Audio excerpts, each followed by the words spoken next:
Hey, what's up guys, it's Arun from APB TV. So a couple of months back I reviewed the iPhone 6 in 2017 and it coped really well even with modern day tasks like running 2017 games. Today we're going to be reviewing the iPhone 6 Plus. Let's find out whether it's worth buying this guy in 2017. As with all of my other reviews, I've split up this iPhone's capabilities into 4 separate categories: design, speed, camera, and games. Let's dig in. Kicking things off with design, you can pick up this iPhone in 16, 64, or 128GB options. Taking a look around the iPhone, at the bottom you have a headphone jack and a lightning port as well as a little speaker grill. On the left hand side of the phone we have the mute lock switch and 2 volume rockers. On the top of the phone it's completely bare. Unlike the iPhone 5S and the iPhone 5SE, they have the on-off switch right at the top. On the right hand side of the phone we have the on-off switch and the SIM eject tray. On the front of the phone you can see the front facing camera, the earpiece and the Touch ID.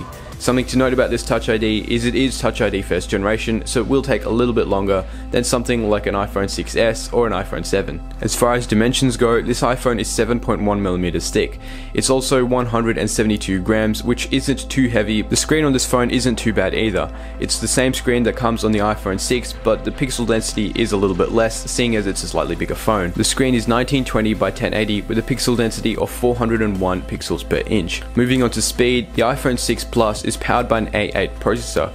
It's also got an M8 motion core processor, and the two of these guys work together to give you the best experience possible. In Geekbench 3, the iPhone 6 Plus scored 1606 in the single core score and 2878 in the multi-core score. Not huge numbers here guys, but definitely very capable. Taking a look at the Touch ID on this phone, and this is Touch ID first generation. It still works with your fingerprint and it's still crazy fast, but it is a little bit slower than something like an iPhone 6S or an iPhone 7. Moving on to the camera, the back facing camera is an 8 megapixel camera at 29mm fixed with an f2.2. It's capable of shooting video at 1080p at 30 frames or 60 frames per second. Something to note is this is the exact same camera as the iPhone 6 with one major exception. This camera is optically image stabilized. The back facing camera is also capable of slow motion at 240 frames per second. Moving on to the front facing camera, it's a 1.2 megapixel camera with an f2.2 capable of shooting 720p video at 30 frames per second. It's not a super cool camera and you're going to notice a serious difference compared to an iPhone 7 or even a Google Pixel. But enough talking, I'm going to give you some results of what all these cameras look like right now.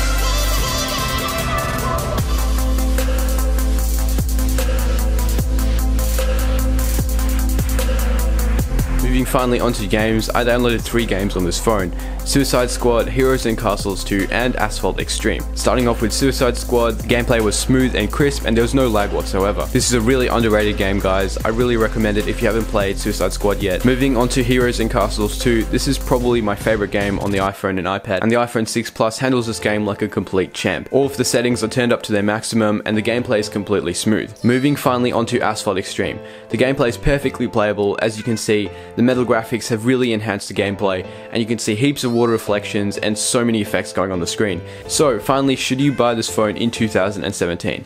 There isn't much this phone can't do, even in 2017. It's pretty crazy that it handles basically every game. Having said this, there is one slight problem. If you remember, this phone has a tendency to bend. So if you want to pick up one of these guys, definitely go ahead and do so, but probably get a nice case as well, just to make sure it doesn't bend in your pocket. Anyway guys, let me know what you think in the comment section below, and if you enjoyed this video, please drop a like down below and subscribe to the channel if you haven't already. And as always, I'll catch you all in the next one.